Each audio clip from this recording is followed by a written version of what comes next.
সাজেক থেকে ফেরার পথে জিপ খাদে আহত ১০ পর্যটক।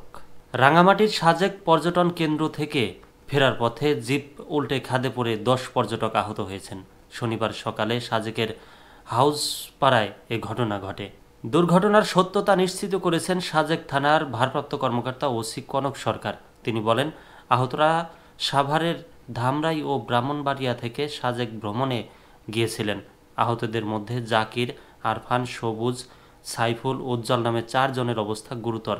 আহত অন্যদের পরিচয় এখনও জানা যায়নি। সাজেক থানার ওসি কনক সরোয়ার আরও বলেন, সাজেক ভ্রমণ শেষে জিপ গাড়িতে সকালে খাগড়াছড়ি ফিরছিলেন পর্যটকেরা। হঠাৎ গাড়িটি উল্টে সড়কের পাশে প্রায় ৩০ ফুট নিচে পাহাড়ের খাদে পড়ে যায়। এ সময় গাড়িতে থাকা ১০ পর্যটক আহত হয়। পরে সেনাবাহিনীর সদস্যরা আহতদের উদ্ধার করে তাদের খাগড়াছড়ি জেলা সদর হাসপাতালে পাঠায়। খাগড়াছড়ি আধুনিক জেলা সদর হাসপাতালের আরএমও ডাক্তার রিপোল বাপ্পি চাকমা বলেন, সাজেক সড়কে দুর্ঘটনার শিকার ১০ জন খাগড়াছড়ি সদর হাসপাতালে এসেছেন। আহতদের মধ্যে একজনের অবস্থা গুরুতর হওয়ায় তাকে চট্টগ্রাম মেডিকেলে পাঠানো হচ্ছে।